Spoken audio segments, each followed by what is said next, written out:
கிருதா யுகத்தில் பிரம்மாவும் திருமாலும் நான் தான் பெரியவன் என்று தர்க்கம் செய்து கொண்டிருந்தனர். அப்போது அவர்களுக்கு நடுவில் ஒரு அளவில்லாத அகண்ட ஜோதிலிங்கம் தோன்றியது. அதைப் பார்த்து இருவரும் அதிர்ந்து போனார்கள். அந்த லிங்கத்தின் மேலெல்லை காண பிரம்மா அன்ன பறவையாகவும் கீழெல்லை காண திருமால் பன்றியாகவும் சென்றார்கள்.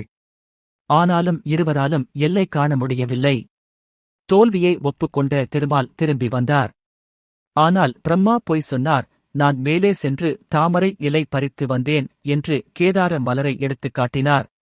அப்போது அந்த ஜோதியிலிருந்து பயங்கர சிரிப்பொலியுடன் காளி வெளிப்பட்டாள்.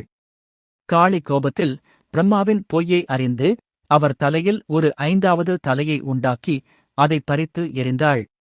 இதனால்தான் பிரம்மாவுக்கு 4 முகங்கள்.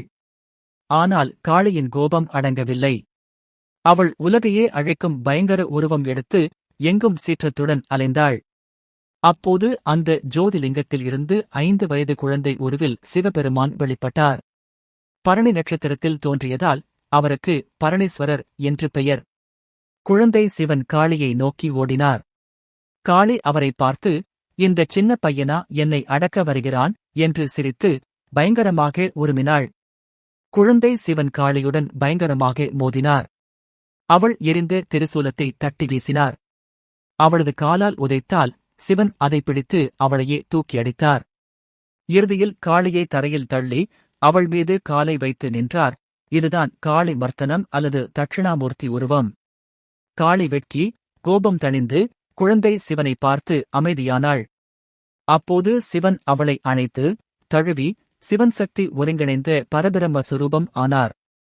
இந்த ஐக்கியம் நடந்த நாளே பரணி நட்சத்திர நாள். பரணி நட்சத்திரத்திற்கு அதிபதி யமன். இந்தச் சண்டையின் போது யமன் பயந்து ஓடி ஒளிந்தான். அதனால் அன்று முதல் பரணி நாளில் யமனுக்கு அதிகாரம் இல்லை.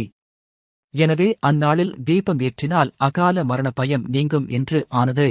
இந்த ஐக்கியத்தை பார்க்க பிரம்மாவும் திருமாலும் வந்து நின்றார்கள். மூவரும் ஒரே ஜோதியாக மாறி அந்த தீபத்திலேயே நிலைத்து நின்றார்கள். எனவே பரணி தீபம் என்பது மும்மூர்த்தி ஜோதி என்று போற்றப்படுகிறது. அதனால்தான் பரணி தீபத்தை விட கார்த்திகை தீபத்திற்கு முக்கியத்துவம் குறைவு என்று சித்தர்களும் ஆன்றோர்களும் கூறினார்கள்.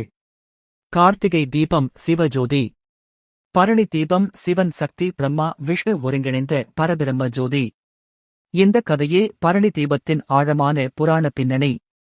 இதை மனதில் நிறுத்தி தீபம் ஏற்றினால் அது வெறும் விளக்கு அல்ல, அது உலகையே அடக்கிய அந்த பரம்பொருளின் சாட்சியாகும்.